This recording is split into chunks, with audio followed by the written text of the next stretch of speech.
Hi friends, ದಿನದ ಎಲ್ಲ ಪ್ರಮುಖ ಸುದ್ದಿಯನ್ನು ನಿಮಗೆ ತಲುಪಿಸುವ ಮಸ್ತ್ ಮಗ ಚಾನಲ್ನ ಫುಲ್ ನ್ಯೂಸ್ಗೆ ಸ್ವಾಗತ. ನಾನು ಅಮರ್ ಪ್ರಸಾದ್. ಕಾಶ್ಮೀರ ಭಾಗದಲ್ಲಿ ಉಗ್ರರು ಮತ್ತು ಸೇನೆ ನಡುವಿನ ದಾಳಿ ಪ್ರತಿದಾಳಿ ಜೋರಾಗ್ತಿರೋ ಹೊತ್ತಲ್ಲಿ ಬೆಚ್ಚಿ ಬೀಳಿಸೋ ಮಾಹಿತಿ ಬರ್ತಾ ಇದೆ. ಜಮ್ಮು ಕಾಶ್ಮೀರದ ಕಿಶ್ತ್ವಾರ್ ಜಿಲ್ಲೆಯಲ್ಲಿ ಭಾರತ ನಿರ್ಮಿಸ್ತಾ ಇರೋ ಡ್ಯಾಮ್ ಒಂದರಲ್ಲಿ ಉಗ್ರರೊಂದಿಗೆ ಲಿಂಕ್ ಹೊಂದಿರೋರು ಕೆಲಸ ಮಾಡ್ತಿದ್ರು ಅಂತ ಗೊತ್ತಾಗಿದೆ. ಡ್ಯಾಮ್ ಕೆಲಸದಲ್ಲಿ, ಡ್ಯಾಮ್ ಗೊತ್ತಲ್ಲ, ಮಿಸ್ಯೂಸ್ ಆದರೆ ಅದು ಜಲಸ್ಫೋಟಕ. ಅದನ್ನು ನಿರ್ಮಾಣ ಮಾಡ್ತಿದ್ದ ಟೀಮ್ನಲ್ಲಿ ಉಗ್ರರೊಂದಿಗೆ ಲಿಂಕ್ ಹೊಂದಿದ್ದವರು ಸೇರಿಕೊಂಡಿದ್ರು.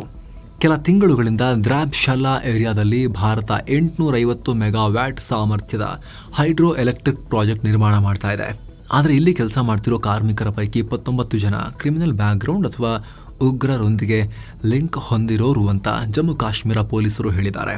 ಈ ಬಗ್ಗೆ ಯೋಜನೆಗೆ ಕೆಲಸ ಮಾಡ್ತಿರೋ mega engineering and infrastructure limited ಕಂಪನಿಗೆ ಪೊಲೀಸರು ಕಳೆದ ನವೆಂಬರ್ 1ನೇ ತಾರೀಕು ಪತ್ರ ಬರೆದಿರೋದು ಗೊತ್ತಾಗಿದೆ. ಇದಕ್ಕೂ ಮೊದಲು ಕಿಶ್ತ್ವಾರ್ನ ಬಿಜೆಪಿ ಶಾಸಕಿ ಶಗುನ್ ಪರಿಹಾರ್ ಈ ಪ್ರಾಜೆಕ್ಟ್ಗಾಗಿ ನೇಮಕಗೊಂಡ ಕಾರ್ಮಿಕರ ಬಗ್ಗೆ ಪ್ರಶ್ನೆ ಮಾಡಿದ್ರು. ಆದರೆ MLA ಬೇಕು ಅಂತಲೇ ಈ ಪ್ರಾಜೆಕ್ಟ್ ಕಾಮಗಾರಿಯನ್ನು ಅಡ್ಡಿಪಡಿಸ್ತಾ ಇದ್ದಾರೆ ಅಂತ ಹೇಳಿ ಮೆಗಾ ಇಂಜಿನಿಯರಿಂಗ್ನ chief operating officer Harpal Singh ಆರೋಪ ಮಾಡಿದ್ರು. ಆದರೆ ಈಗ ಪತ್ರದ ವಿಚಾರ ಬಹಿರಂಗ ಆಗಿದೆ. ನಾವು ಕಿಶ್ತ್ವಾರ್ ಭಾಗದಲ್ಲಿ ಕೆಲಸ ಮಾಡ್ತಿರೋ ಕೆಲಸಗಾರರ ಬಗ್ಗೆ ರೂಟೀನ್ ಪೊಲೀಸ್ ವೆರಿಫಿಕೇಶನ್ ಮಾಡಿದ ವೇಳೆ ಈ ಯೋಜನೆ ಅಡಿ ಕೆಲಸ ಮಾಡ್ತಿರೋ 29 ಜನ ಉಗ್ರರೊಂದಿಗೆ ಲಿಂಕ್ ಹಾಗೂ ಅಪರಾಧ ಕೃತ್ಯಗಳಲ್ಲಿ ಭಾಗಿಯಾದವರು ಇದ್ದಾರೆ ಅನ್ನೋದು ನಮ್ಮ ಗಮನಕ್ಕೆ ಬಂದಿದೆ. ಇವರನ್ನ ಕೆಲಸ ಮಾಡೋಕೆ ಇಟ್ಕೊಂಡ್ರೆ ಈ ವಿದ್ಯುತ್ ಯೋಜನೆಯ ಭದ್ರತೆಗೆ ಧಕ್ಕೆ ಉಂಟಾಗುತ್ತೆ. ಹೀಗಾಗಿ ಈ ಹೈಡ್ರೋ ಎಲೆಕ್ಟ್ರಿಕ್ ಪ್ರಾಜೆಕ್ಟ್ನಂತಹ ಮುಖ್ಯ ಯೋಜನೆಗಳನ್ನೇ ಶತ್ರುಗಳು ಟಾರ್ಗೆಟ್ ಮಾಡೋದು ಜಾಸ್ತಿ. ಇಂಥ ಪ್ರಾಜೆಕ್ಟ್ಗಳಲ್ಲಿ ಕೆಲಸ ಮಾಡೋರನ್ನ ನೇಮಿಸಿಕೊಳ್ಳುವಾಗ ಎಚ್ಚರಿಕೆ ವಹಿಸೋದು ಅಗತ್ಯ. ಯಾವುದೇ ಅನುಮಾನಾಸ್ಪದ ಚಟುವಟಿಕೆ ಕಂಡು ಬಂದರೆ ಕೂಡಲೇ ನಮಗೆ ತಿಳಿಸಬೇಕು ಅಂತ Kishtwar SP Naresh Singh MEIL general ಮ್ಯಾನೇಜರ್ಗೆ ಬರೆದ ಪತ್ರದಲ್ಲಿ ಉಲ್ಲೇಖ ಮಾಡಿರೋದು ಬೆಳಕಿಗೆ ಬಂದಿದೆ. ಈ ವಿಚಾರವನ್ನು ಕಂಪನಿ ಅಧಿಕಾರಿ ಹರ್ಪಾಲ್ ಸಿಂಗ್ ಕೂಡ ಈಗ ಒಪ್ಪಿಕೊಂಡಿದ್ದಾರೆ. ಯೋಜನೆ ಕುರಿತು ಪೊಲೀಸರು ನಮಗೆ ಲೆಟರ್ ಬರೆದಿರೋದು ನಿಜ ಅಂತ ಹೇಳಿದ್ದಾರೆ. ಅಲ್ಲದೆ ನಮಗೆ ಯಾವುದೇ ರೀತಿ ಶಂಕಿತ ಚಟುವಟಿಕೆ ನಡೆಯುವುದು ಕಂಡು ಬಂದರೆ ಪೊಲೀಸರಿಗೆ ಇನ್ಫಾರ್ಮ್ ಮಾಡ್ತೀವಿ ಅಂತ ಕಳೆದ ವಾರವಷ್ಟೇ SPಗೆ ಮಾಹಿತಿ ಕೊಟ್ಟಿದ್ದೀನಿ ಅಂದಿದ್ದಾರೆ. ಸದ್ಯದ ಮಾಹಿತಿ ಪ್ರಕಾರ ಯೋಜನೆ ಅಡಿಯಲ್ಲಿ ಕೆಲಸ ಮಾಡ್ತಿರೋ 29 ಜನರು ಕೂಡ ಜೂನಿಯರ್ ಪೊಸಿಷನ್ಗಳಲ್ಲಿ ಕೆಲಸ ಮಾಡ್ತಿದ್ದಾರೆ. ತುಂಬ ಇಂಪಾರ್ಟೆಂಟ್ ರೋಲ್ ನಿಭಾಯಿಸ್ತಿರಲಿಲ್ಲ. ಆದರೆ ಇದರಲ್ಲಿ 5 ಉಗ್ರಗಾಮಿಗಳೊಂದಿಗೆ ಲಿಂಕ್ ಹೊಂದಿದ್ರು. ಈ ಪೈಕಿ 3 ದೀರ್ಘಕಾಲದಿಂದ ಉಗ್ರಗಾಮಿಗಳ ಸಂಬಂಧಿಕರಾಗಿದ್ರು. ಹಾಗೆ 29 ಜನರ ಪೈಕಿ ಶಂಕಿತ ಭಯೋತ್ಪಾದಕನ ಮಗ ಕೂಡ ಇದ್ದ. ಮತ್ತೊಬ್ಬ ಶರಣಾದ ಉಗ್ರಗಾಮಿಯ ಮಗ ಇದ್ದ ಅಂತ ಪೊಲೀಸ್ ವೆರಿಫಿಕೇಶನ್ ರಿಪೋರ್ಟ್ನಲ್ಲಿ ಗೊತ್ತಾಗಿದೆ. ಮತ್ತೊಬ್ಬನ ಮೇಲೆ ನೀರಿನ ಮೂಲಗಳನ್ನು ಕಲುಷಿತಗೊಳಿಸಿದ ಹಾಗೂ ನಕಲಿ ದಾಖಲೆಗಳನ್ನು ಬಳಸಿದ ಆರೋಪ ಹೊತ್ತಿರೋನು ಕೂಡ ಇದ್ದಾನೆ. ಅದು ಬಿಟ್ಟರೆ ಉಳಿದಂತೆ 23 ಜನ ಕ್ರಿಮಿನಲ್ ಹಿನ್ನೆಲೆಯನ್ನು ಹೊಂದಿದ್ದಾರೆ ಅಂತ ಪೊಲೀಸರು ಮಾಹಿತಿ ಕೊಟ್ಟಿದ್ದಾರೆ. ಇನ್ನು ಆ ಕೆಲಸಗಾರರನ್ನ ತೆಗೆದು ಹಾಕ್ತೀರಾ ಅಂತ ಕಂಪನಿ ಕೇಳಲಾಗಿತ್ತು. ಇದಕ್ಕೆ ಮೆಗಾ ಇಂಜಿನಿಯರಿಂಗ್ ಕಂಪನಿ ಖಚಿತ ಉತ್ತರವನ್ನ ಕೊಟ್ಟಿಲ್ಲ. ನಾವು ದಿಢೀರಂತ ತೆಗೆದು ಹಾಕಕ್ಕಾಗಲ್ಲ. ಯಾರೊಬ್ಬರ ತಂದೆ ಅಥವಾ ಸಂಬಂಧಿಕರು ಉಗ್ರರಾಗಿದ್ರೆ ಇವರ ತಪ್ಪೇನು? ಒಂದು ವೇಳೆ ತೆಗೆದರೆ ಆ ವ್ಯಕ್ತಿ ಕೋರ್ಟ್ಗೆ ಹೋದರೆ ನಮಗೆ ಪ್ರಾಬ್ಲಮ್ ಆಗ್ಬೋದು ಅಂತ ಸಂಸ್ಥೆಯ ಅಧಿಕಾರಿ ಹರ್ಪಾಲ್ ಸಿಂಗ್ ಹೇಳಿದ್ದಾರೆ. ಸದ್ಯ ಈ ವಿಚಾರ ಎಲ್ಲ ಕಡೆ ಜೋರಾಗಿ ಚರ್ಚೆಗೆ ಕಾರಣ ಆಗಿದೆ. ಜಮ್ಮು ಕಾಶ್ಮೀರದಲ್ಲಿ ನಡೀತಾ ಇರೋ ಎಲ್ಲ ಕಾಮಗಾರಿಗಳ ವಿಚಾರದಲ್ಲೂ ಪ್ರಶ್ನೆಗಳು ಎದ್ದಿವೆ. ನಿಮಗೆ ಗೊತ್ತಿರಲಿ, ಈ ಹಿಂದೆ ಪಾಕ್ ಸೇನಾ ಪಡೆಗಳ ಮುಖ್ಯಸ್ಥ ಜನರಲ್ ಮುನೀರಾ ಭಾರತ ಸಿಂಧೂ ನದಿ ಒಪ್ಪಂದವನ್ನು ಸ್ಥಗಿತಗೊಳಿಸಿದರೆ, ಡ್ಯಾಮ್ಗಳನ್ನು ಕಟ್ಟಿದ್ರೆ ಆ ಡ್ಯಾಮ್ಗಳನ್ನೇ ಸ್ಫೋಟಿಸಬೇಕಾಗತ್ತೆ ಅನ್ನೋ ಬೆದರಿಕೆ ಒಡ್ಡಿದ್ದ. ಹಾಗೆ ಉಗ್ರರು ಕೂಡ ನಾವು ಡ್ಯಾಮ್ಗಳನ್ನು ಸ್ಫೋಟಿಸ್ತೀವಿ ಅಂತ ಬೆದರಿಕೆ ಹಾಕಿದ್ರು. ನಿರ್ಮಾಣ ಹಂತದ ಡ್ಯಾಮ್ಗಳ ಬಗ್ಗೆ ಮಾಹಿತಿ ಬೇಕು ಅಂದರೆ ಅದರಲ್ಲಿ ಕೆಲಸ ಮಾಡೋರು ಸೇರ್ಕೋಬೇಕು. ಸೊ ಈ ಡಾಟ್ ಕನೆಕ್ಟ್ ಮಾಡಿ ನೋಡಿದಾಗ ಆತಂಕಕಾರಿ ವಿಚಾರ ಇದು. ಡಾಕ್ಟರ್ಗಳೇ ಉಗ್ರಗಾಮಿಗಳಾಗೋ ಈ ಕಾಲದಲ್ಲಿ ಡ್ಯಾಮ್ ಕನ್ಸ್ಟ್ರಕ್ಷನ್ ಅಂತ ಕೆಲಸಗಳಲ್ಲಿ ಉಗ್ರರೊಂದಿಗೆ ಸಂಬಂಧ ಇದ್ದವರು, ಲಿಂಕ್ ಇರೋರು ಕೆಲಸ ಮಾಡ್ತಿದ್ದಾರೆ ಅಂತ ಹೇಳಿದ್ರೆ ದೇಶದ ಜನ, ಮುಖ್ಯವಾಗಿ ಆ ಡ್ಯಾಮ್ನ ಅಕ್ಕಪಕ್ಕದ ಆಸುಪಾಸಿನ ಜನ ಹೇಗೆ ನೆಮ್ಮದಿಯಿಂದ ನಿದ್ರೆ ಮಾಡೋಕೆ ಸಾಧ್ಯ ಆಗುತ್ತೆ ಅನ್ನೋದೀಗ ಜನ ಕೇಳ್ತಿರುವಂತ ಪ್ರಶ್ನೆ. ಇನ್ನೊಂದು ಕಡೆ ಸಿಂಧೂ ನದಿ ವಿಚಾರವಾಗಿ ಪಾಕಿಸ್ತಾನ ಮತ್ತೆ ಭಾರತವನ್ನ ಕೆಣಕಿದೆ. ಈ ಒಪ್ಪಂದವನ್ನ ಭಾರತ ನಿರಂತರವಾಗಿ ದುರ್ಬಲಗೊಳಿಸೋಕೆ ನೋಡ್ತಾ ಇದೆ. ಇದು ಹೀಗೆ ಮುಂದುವರೆದ್ರೆ ಯುದ್ಧದ ಕ್ರಮ, ಯುದ್ಧಕ್ಕೆ ಪ್ರಚೋದನೆ ಅಂತ ಪರಿಗಣಿಸಬೇಕಾಗತ್ತೆ ಅಂತ ಪಾಕ್ನ ಉಪ ಪ್ರಧಾನಿ ಇಶೋಕದರ್ ಭಾರತಕ್ಕೆ ಧಮಕಿ ಹಾಕಿದ್ದಾರೆ. ಕಳೆದ ಏಪ್ರಿಲ್ನಲ್ಲಿ ಭಾರತ ಏಕಪಕ್ಷೀಯವಾಗಿ ಈ ಸಿಂಧೂ ನದಿ ಒಪ್ಪಂದವನ್ನ ಅಮಾನತು ಮಾಡಿತು. ಆ ಮೂಲಕ ಒಪ್ಪಂದದ ಮುಖ್ಯ ನಿಯಮವನ್ನೇ ಭಾರತ ಉಲ್ಲಂಘನೆ ಮಾಡಿದೆ. ಅದರ ಪರಿಣಾಮಗಳನ್ನು ನಾವು ಇವತ್ತಿಗೂ ನೋಡ್ತಾ ಇದ್ದೀವಿ. ಈಗ ಆಲ್ರೆಡಿ ಚೆನಾಬ್ ನದಿ ನೀರಿನ ಹರಿವಿನ ಬಗ್ಗೆ ಮಾಹಿತಿ ಶೇರ್ ಮಾಡೋದನ್ನು ಭಾರತ ನಿಲ್ಲಿಸಿದೆ. ಇದರಿಂದಾಗಿ ಪಾಕ್ನಲ್ಲಿ ಕೆಲವೊಮ್ಮೆ ಪ್ರವಾಹ, ಇನ್ನು ಕೆಲ ಸಮಯ ಬರಗಾಲ ಉಂಟಾಗೋ ಭೀತಿ ಇದೆ. ಹೀಗಾಗಿ ಇದನ್ನ ಆಕ್ಟ್ ಆಫ್ ವಾರ್ ಅಂದ್ರೆ ಯುದ್ಧದ ಕ್ರಮ ಅಂತ ಪರಿಗಣಿಸ್ತೀವಿ ಅಂತ ಇಶಕ್ ದರ್ ಕೂಗಾಡಿದ್ದಾರೆ. ಸ್ನೇಹಿತರೆ, ಇಷ್ಟು ದಿನ ಪಾಕ್ ಹೆಚ್ಚು ಮಾತಾಡ್ತಿರ್ಲಿಲ್ಲ. ಆದ್ರೆ ದಿಲ್ಲಿ ಉಗ್ರ ದಾಳಿ ನಂತರ ಪಾಕಿಸ್ತಾನ ಈ ಹೇಳಿಕೆಗಳನ್ನ ಕೊಡೋಕೆ ಶುರು ಮಾಡಿದೆ ಮತ್ತೆ ಈಗ. ಇನ್ನು ಸ್ನೇಹಿತರೆ, ಎಲ್ಲಾ ಮೆಂಬರ್ ಓನ್ಲಿ ವಿಡಿಯೋಸ್ ಅನ್ನ ನೀವು ಕೂಡ ನೋಡಬೇಕು ಅಂದ್ರೆ ವಿಡಿಯೋ ಕೆಳಗಿರೋ ಜಾಯಿನ್ ಆಪ್ಷನ್ ಮೂಲಕ ಮಸ್ತ್ ಮಗ ಪ್ರೀಮಿಯಂ ಮೆಂಬರ್ಶಿಪ್ ಕುಟುಂಬವನ್ನ ಸೇರಬಹುದು. ಇನ್ನು ಬಾಂಗ್ಲಾದಲ್ಲಿ ಭಾರತ ವಿರೋಧಿ ನಾಯಕ ಶರೀಫ್ ಉಸ್ಮಾನ್ ಹದಿಯಾ ಹತ್ಯೆ ನಂತರ ಪ್ರತಿಭಟನೆ ಜೋರಾಗಿದೆ. ಹತ್ಯೆ ಮಾಡಿದವರು ಭಾರತಕ್ಕೆ ಓಡ್ ಹೋಗಿದ್ದಾರೆ ಅಂತ ಬಾಂಗ್ಲಾದವರು ಆರೋಪ ಮಾಡ್ತಾ ಇದ್ದಾರೆ. ಭಾರತ ವಿರೋಧಿ ವ್ಯಕ್ತಿಗಳು ಈಗ ಬಾಂಗ್ಲಾದಲ್ಲಿರೋ ಭಾರತದ ಹೈಕಮಿಷನ್ ಕಚೇರಿಗಳಲ್ಲಿ ಅಲರ್ಟ್ ಘೋಷಿಸಲಾಗಿದೆ. ಸೆಕ್ಯೂರಿಟಿ ಜಾಸ್ತಿ ಮಾಡಲಾಗಿದೆ. ಏನು ಧರ್ಮಕ್ಕೆ ಅಪಮಾನ ಮಾಡಿದ್ರು ಅಂತ ಹಿಂದೂ ವ್ಯಕ್ತಿಯೊಬ್ಬರನ್ನ ಬಾಂಗ್ಲಾ ಮತಾಂತರ ಗುಂಪು ಹತ್ಯೆ ಮಾಡಿದೆ. ಅತ್ಯಂತ ಕ್ರೂರವಾಗಿ ಬೆಂಕಿ ಇಟ್ಟಿದ್ರು. ಇದು ಈಗ ಇಡೀ ಜಗತ್ತಿನಾದ್ಯಂತ ಆಕ್ರೋಶಕ್ಕೆ ಕಾರಣ ಆಗ್ತಿದೆ. ಇದರ ನಡುವೆ ಬಾಂಗ್ಲಾದ ಯೂನಸ್ ಈ ಘಟನೆಯನ್ನ ಖಂಡಿಸಿದ್ದಾರೆ. ಹಿಂದೂ ವ್ಯಕ್ತಿಯನ್ನ ಈ ರೀತಿ ಹತ್ಯೆ ಮಾಡಿದರೆ ನಾವು ಪೂರ್ಣ ಹೃದಯದಿಂದ ಖಂಡಿಸ್ತೇವೆ. ಹೊಸ ಬಾಂಗ್ಲಾದಲ್ಲಿ ಹಿಂಸಾಚಾರಕ್ಕೆ ಅವಕಾಶ ಇಲ್ಲ. ಈ ಘೋರ ಅಪರಾಧದ ಅಪರಾಧಿಗಳನ್ನ ಯಾವುದೇ ಕಾರಣಕ್ಕೂ ಬಿಡಲ್ಲ. ನಾವು ಕ್ರಮ ಕೈಗೊಳ್ತೀವಿ ಅಂತ ಹೇಳಿದ್ದಾರೆ. ಇನ್ನೊಂದ್ ಕಡೆ ಉಸ್ಮಾನ್ ಹಂತಕ ಎನ್ನಲಾಗ್ತಿರೋ ಅವಾಮಿ ಲೀಗ್ ಅಂದ್ರೆ ಹಸೀನಾ ಅವರ ಪಾರ್ಟಿಯ ಪಕ್ಷದ ಫೈಜಲ್ ಖಾನ್ ತನ್ನ ಗರ್ಲ್ ಫ್ರೆಂಡ್ಗೆ ಮೆಸೇಜ್ ಮಾಡಿದ್ದ ಅಂತ ಗೊತ್ತಾಗಿದೆ. ನೋಡ್ತಾ ಇರು, ಇಡೀ ಬಾಂಗ್ಲಾನೇ ಹೊತ್ತಿ ಉರಿಯುತ್ತೆ, ಆ ತರ ಮಾಡ್ತೀವಿ ಅಂತ ತನ್ನ ಗೆಳತಿಗೆ ಆತ ಹೇಳಿದ್ದ ಅಂತ ಬಾಂಗ್ಲಾ ಮೀಡಿಯಾಗಳು ರಿಪೋರ್ಟ್ ಮಾಡಿವೆ. ಇನ್ನೊಂದ್ ಕಡೆ ಬಾಂಗ್ಲಾದೇಶದಲ್ಲಿ ಆಗ್ತಿರೋ ರಾಜಕೀಯ ಬದಲಾವಣೆಗಳು ಭಾರತಕ್ಕೆ ತಲೆನೋವಾಗಿದೆ ಅಂತ ಭಾರತದ ಪಾರ್ಲಿಮೆಂಟರಿ ಪ್ಯಾನೆಲ್ ರಿಪೋರ್ಟ್ ಕೊಟ್ಟಿದೆ. ಶಶಿ ತರೂರ್ ಅವರ ನೇತೃತ್ವದಲ್ಲಿ ವರದಿಯನ್ನು ತಯಾರಿಸಲಾಗಿದೆ. ಅದರಲ್ಲಿ 1971 ಬಳಿಕ ಇದೇ ಮೊದಲ ಬಾರಿಗೆ ಬಾಂಗ್ಲಾ ಸೈಡ್ನಿಂದ ಭಾರತ ದೊಡ್ಡ ಭದ್ರತೆಯ ಸವಾಲನ್ನ ಫೇಸ್ ಮಾಡ್ತಿದೆ. ಅದಕ್ಕೆ ಚೀನಾ ಮತ್ತು ಪಾಕಿಸ್ತಾನದ ಪ್ರಭಾವ ಹೆಚ್ಚಾಗ್ತಿರೋದು ಕಾರಣ ಆಗಿದೆ. ಶೇಖ್ ಹಸೀನಾ ಸರ್ಕಾರ ಬಿದ್ಮೇಲೆ ಈ ರಾಷ್ಟ್ರಗಳು ಅಂದ್ರೆ ಚೈನಾ ಮತ್ತು ಪಾಕಿಸ್ತಾನ ಭಾರತ ವಿರೋಧಿ ಭಾವನೆಗಳನ್ನ ಬಿತ್ತಾ ಇದ್ದಾರೆ. ಚೈನಾ ಈಗ ಆಲ್ರೆಡಿ ಭಾರತ ವಿರೋಧಿ ಜಮಾತೆ ಇಸ್ಲಾಂ ಆ ಗುಂಪಿನೊಟ್ಟಿಗೆ ಎಂಗೇಜ್ ಆಗ್ತಾ ಇದೆ. ಈ ಜಮಾತ್ ಗುಂಪು ಚೀನಾಗೂ ಭೇಟಿ ಕೊಟ್ಟಿದೆ. ಹೀಗಾಗಿ ಭಾರತ ಸರ್ಕಾರ ತಕ್ಷಣ ಬಾಂಗ್ಲಾ ವಿಚಾರದಲ್ಲಿ ಕಠಿಣ ನಿರ್ಧಾರಗಳನ್ನು ತಗೋಬೇಕು. ವಿದೇಶಿ ಶಕ್ತಿಗಳು ತಮ್ಮ ಮಿಲಿಟರಿ ಪ್ರೆಸೆನ್ಸ್ ಜಾಸ್ತಿ ಮಾಡಿಕೊಳ್ಳದ ಹಾಗೆ, ಬಾಂಗ್ಲಾ ನಮಗೆ ಬೆದರಿಕೆ ಆಗದ ಹಾಗೆ ಗಮನ ಹರಿಸಬೇಕು. ಪೋರ್ಟ್ಗಳು ಮತ್ತು ಸೇನಾ ನೆಲೆಗಳಲ್ಲಿ ಚೀನಾ ಪಾಕಿಸ್ತಾನಗಳು ಬಂದು ಕೂರ್ತಾ ಇವೆ. ಬಾಂಗ್ಲಾದಲ್ಲಿ ಶೇಖ್ ಹಸೀನಾರ ಅವಾಮಿ ಲೀಗ್ ಪಕ್ಷವನ್ನ ಬ್ಯಾನ್ ಮಾಡಿರೋದು ಮುಂದಿನ ಚುನಾವಣೆಗಳ ಬಗ್ಗೆ ಪ್ರಶ್ನೆಗಳನ್ನ ಹುಟ್ಟುಹಾಕ್ತಾ ಇದೆ. ಬಾಂಗ್ಲಾದಲ್ಲಿ ಆಗ್ತಿರೋ ಬೆಳವಣಿಗೆ ನಮ್ಮ ರಾಷ್ಟ್ರದ ಸಾರ್ವಭೌಮತ್ವ ಮತ್ತು ಪ್ರಾದೇಶಿಕ ಸಮಗ್ರತೆಗೆ ಬೆದರಿಕೆ ಆಗುತ್ತೆ. ಭಾರತ ಇದನ್ನ ತಡೆಯುವಲ್ಲಿ ಫೇಲ್ ಆದ್ರೆ ಬಾಂಗ್ಲಾದಲ್ಲಿ ಸ್ಟ್ರಾಟಜಿಕ್ ಶಕ್ತಿಯನ್ನ ಕಳ್ಕೊಳ್ಳೋ ಅಪಾಯ ಇದೆ. ಭಾರತ ಬಾಂಗ್ಲಾ ಜನರೊಂದಿಗೆ ಪೀಪಲ್ ಟು ಪೀಪಲ್ ಕನೆಕ್ಷನ್ ಸಾಧಿಸಬೇಕು. ಬಾಂಗ್ಲಾದಲ್ಲಿ ಪ್ರಜಾಪ್ರಭುತ್ವ ಮತ್ತು ಶಾಂತಿಯುತ ಪರಿಸ್ಥಿತಿ ಇರೋ ರೀತಿ ನೋಡ್ಕೋಬೇಕು. ಅವರೊಂದಿಗೆ ಸಂಬಂಧ ಸುಧಾರಣೆ ಮಾಡ್ಕೊಳ್ಬೇಕು. ಆದ್ರೆ ತುಂಬಾ ಸಮಸ್ಯೆ ಇದೆ, ಭಾರತ ಕ್ರಮ ತಗೋಬೇಕು ಅಂತ ಪ್ಯಾನೆಲ್ ಹೇಳಿದೆ. ಏನೋ ಬೆಳಗಾವಿ ಅಧಿವೇಶನ ಮುಗಿದ ಮೇಲೆ ಡಿಕೆ ಮತ್ತು ಸಿದ್ದರಾಮಯ್ಯರ ಸಿಎಂ ಜಗಳ ಮತ್ತೆ ಶುರುವಾಗಬಹುದು ಅನ್ನೋ ಸುದ್ದಿ ಇತ್ತು. ಈಗ ನಿಜವಾಗಿದೆ. ಅಧಿವೇಶನದ ಕೊನೆ ದಿನ ಸಿಎಂ ಮತ್ತು ಡಿಸಿಎಂ ಇಬ್ರು ಇಂಟ್ರೆಸ್ಟಿಂಗ್ ಹೇಳಿಕೆ ಕೊಟ್ಟಿದ್ದಾರೆ. ವಿಪಕ್ಷಗಳ ಪ್ರಶ್ನೆಗೆ ಉತ್ತರ ಕೊಟ್ಟ ಸಿಎಂ, ನಾನು 5 ವರ್ಷ ಸಿಎಂ ಆಗಿ ಆಯ್ಕೆಯಾಗಿದ್ದೀನಿ. ರಾಜಕೀಯ ನನಗೇನು ನಿಶಕ್ತಿ ಆಗಿಲ್ಲ. ಹೈಕಮಾಂಡ್ ನನ್ನ ಪರ ಇದೆ. 2.5 ವರ್ಷ ಆಗಿದೆ, ನಾನೇ ಇದ್ದೀನಿ. ಈಗ ನಾನೇ ಸಿಎಂ, ಮುಂದೇನು ನಾನೇ ಇರ್ತೀನಿ. ಇದೆಲ್ಲ ನಿಮಗೆ ಯಾಕೆ ಅಂತ ವಿಪಕ್ಷಗಳನ್ನ ಕೇಳಿದ್ದಾರೆ. ಅಷ್ಟೇ ಅಲ್ಲ, ಇದೇ ಹೊತ್ತಲ್ಲಿ ಹೊಸ ಟ್ವಿಸ್ಟ್ ಕೂಡ ಕೊಟ್ಟಿದ್ದಾರೆ. ಯಡಿಯೂರಪ್ಪ 5 ವರ್ಷ ಇರ್ತೀನಿ ಅಂತಿದ್ರು. ಇದು ನಮ್ಮ ಪಾರ್ಟಿ ವಿಚಾರ, ನೀವು ನಿಮ್ದು ನೋಡ್ಕೊಳ್ಳಿ ಅಂತ ಮತ್ತೆ ಕನ್ಫ್ಯೂಸಿಂಗ್ ಹೇಳಿಕೆಯನ್ನ ಕೊಟ್ಟಿದ್ದಾರೆ. ಇನ್ನು ಇದೇ ವಿಚಾರವಾಗಿ ಡಿಕೆ ಮಾಧ್ಯಮಗಳ ಮುಂದೆ ಮಾತನಾಡಿದ್ದಾರೆ. ಹೈಕಮಾಂಡ್ ಬೆಂಬಲ ಇರೋದಕ್ಕೇನೆ ಸಿದ್ದರಾಮಯ್ಯ ಸಿಎಂ ಆಗಿರೋದು. ಅವರಿಗೆ ಬೆಂಬಲ ಇಲ್ಲ ಅಂತ ತಿಳ್ಕೋಬೇಡಿ. ಸಿದ್ದರಾಮಯ್ಯ 5 ವರ್ಷ ಸಿಎಂ ಇರಲ್ಲ ಅಂತ ನಾನು ಹೇಳಿಲ್ಲ. ನಮ್ಮಿಬ್ಬರ ನಡುವೆ ಒಪ್ಪಂದ ಆಗಿದೆ, ಅದರಂತೆ ನಡ್ಕೋತೀವಿ ಅಂತ ಹೇಳಿದ್ದಾರೆ. ಹಾಗೆ ಬೆಳಗಾವಿ ಜಿಲ್ಲೆಯಲ್ಲಿರೋ ಜಗದೀಶ್ವರ ಅಮ್ಮನವರ ದೇವಸ್ಥಾನಕ್ಕೆ 5 ವರ್ಷದ ಹಿಂದೆ ಹೋಗಿದ್ದೆ, ಪ್ರಾರ್ಥನೆ ಸಲ್ಲಿಸಿದ್ದೆ, ಫಲಿಸಿತ್ತು. ಮತ್ತೆ ಇಲ್ಲಿಗೆ ಬಂದಿದ್ದೀನೀಗ ಅನ್ನೋ ಹೇಳಿಕೆಯನ್ನ ಕೂಡ ಕೊಟ್ಟಿದ್ದಾರೆ. ಇದು ನೋಡ್ತಾ ಇದ್ರೆ ಒಳಗಿಂದೊಳಗೆ ಡೀಲ್ ನಡೀತಾ ಇದೆ, ನೆಗೋಸಿಯೇಷನ್ಸ್ ನಡೀತಾ ಇದೆ. ಹೊರಗಡೆ ಸುಮ್ಮನೆ ಇವರೆಲ್ಲ ಅದನ್ನೇ ಚರ್ಚೆ ಮಾಡ್ತಾರೆ, ಜನರು, ಮಾಧ್ಯಮದವರು ಅಂತ ಹೇಳಿ, ವಿಪಕ್ಷಗಳು ಅಂತ ಹೇಳಿ ತೇಪೆ ಹಚ್ಚುತ್ತಾ ಇದ್ದಾರೆ. ನೆಕ್ಸ್ಟ್ ಸಿದ್ದರಾಮಯ್ಯ ಅವರು ಇಳಿದು ಹೋದ್ರು ಕೂಡ ಅವ್ರ ಕಡೆಯವ್ರಿಗೆ, ಅವ್ರ ಮಗಂಗೆ ಕರೆಕ್ಟ್ ಆಗಿರೋ ಸೆಟಲ್ಮೆಂಟ್, ಡಿಕೆ ಅಂಡ್ ಟೀಮ್ಗೂ ಕೂಡ ಫೇವರಬಲ್ ಸೆಟಲ್ಮೆಂಟ್, ಎಲ್ಲ ಸ್ಮೂತ್ ಆಗಿ ಆಗಬೇಕು ಅಂತ ಹೇಳಿದ್ರೆ ಬಹಿರಂಗ ಜಗಳ ಆಡಿದ್ರೆ ಆಗಲ್ಲ ಅಂತ ಹೇಳಿ ಈ ತರ ಮಾಡ್ತಿದಾರ ಅನ್ನೋ ಪ್ರಶ್ನೆ ಈಗ ಇದೆ. ಏನೋ ಕರ್ನಾಟಕದಲ್ಲಿ ಹೈನುಗಾರಿಕೆ ಮಾಡೋರಿಗೆ ರಾಜ್ಯ ಸರ್ಕಾರ ಒಂದು ಗುಡ್ ನ್ಯೂಸ್ ಕೊಟ್ಟಿದೆ.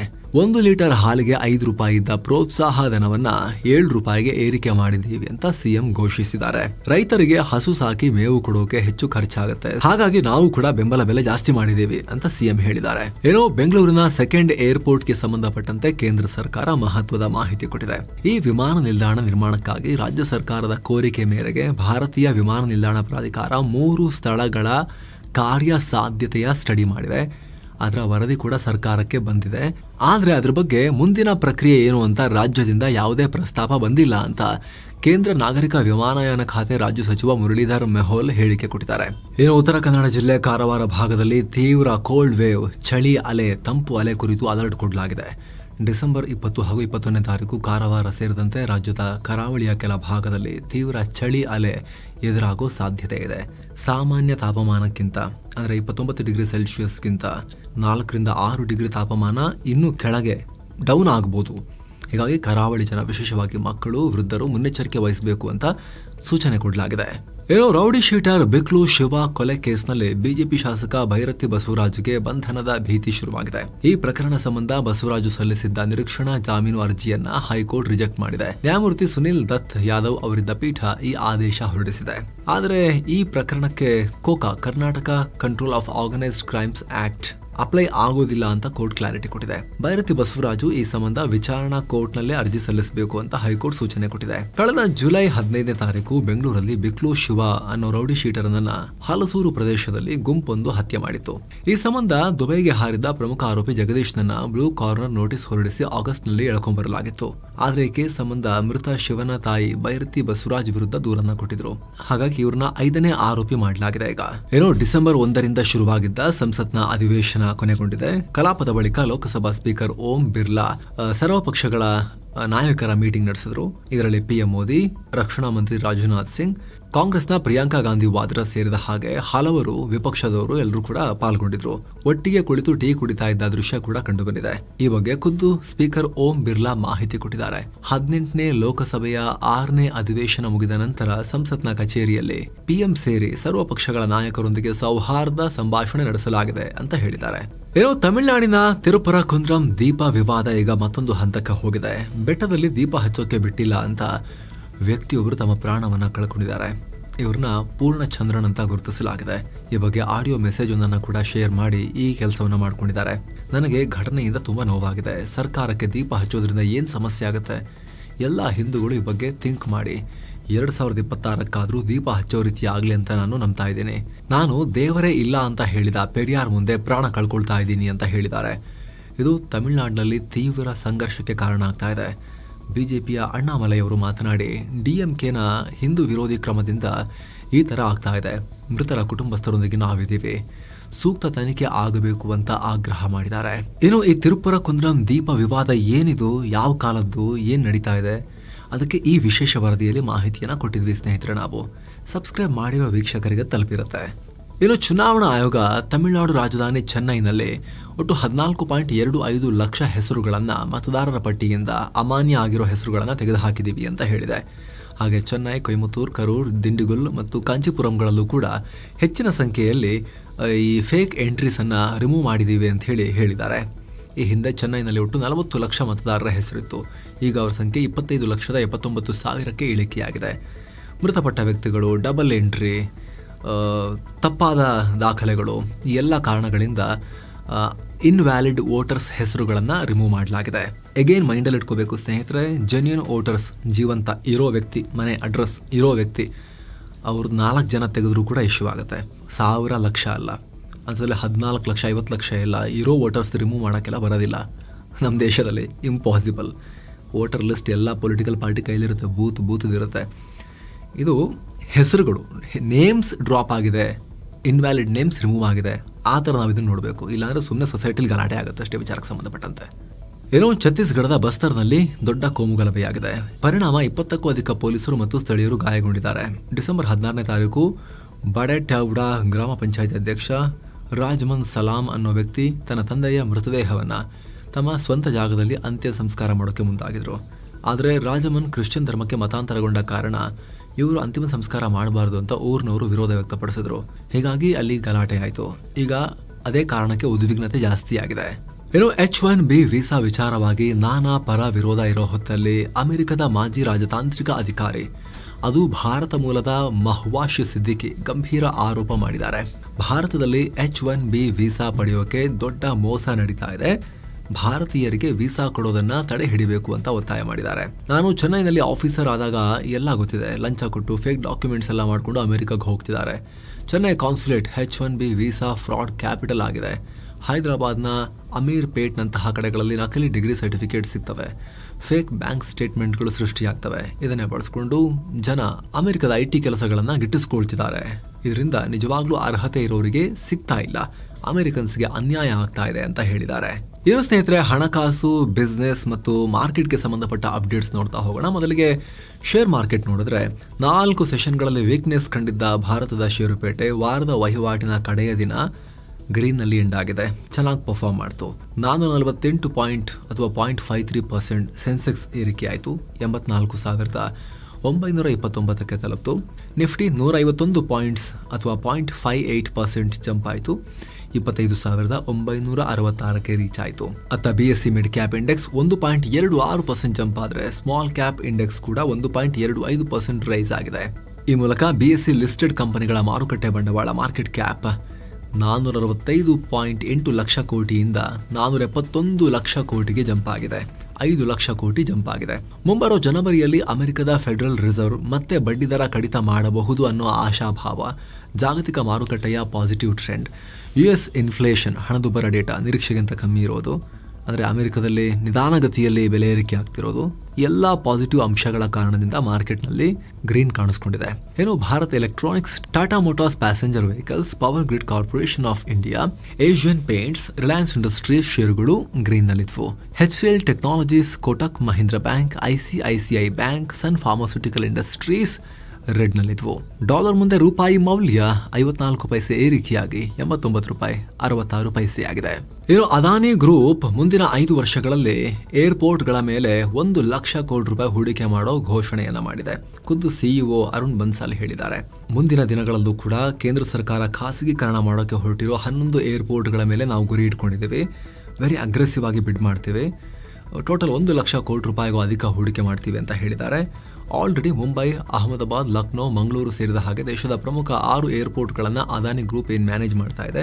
ಇದರೊಂದಿಗೆ ನವಿ ಮುಂಬೈನಲ್ಲಿ ಬರ್ತಾ ಇರೋ ಹೊಸ ಏರ್ಪೋರ್ಟ್ ಕೂಡ ಮುಂದಿನ ವರ್ಷ ಕಾರ್ಯಾರಂಭ ಮಾಡ್ತಾ ಇದೆ. ಈ ಏರ್ಪೋರ್ಟ್ನಲ್ಲಿ ಅದಾನಿ ಕಂಪನಿಯದ್ದು 74% ಪಾಲಿದೆ. ಸೊ ಇದರೊಂದಿಗೆ ಇನ್ನೂ 11 ಸೇರಿಸಿದ್ರೆ ಅದಾನಿ ಸಂಸ್ಥೆಯ ವಿಸ್ತರಣೆ ದೊಡ್ಡದಾಗುತ್ತೆ.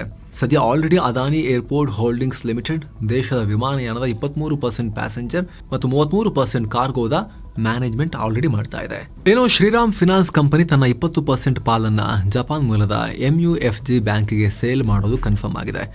ಇದಕ್ಕಾಗಿ MUFG ಬ್ಯಾಂಕ್ 39,617 ಕೋಟಿ ರೂಪಾಯಿ ದುಡ್ಡನ್ನು ಹಾಕ್ತಾ ಇದೆ.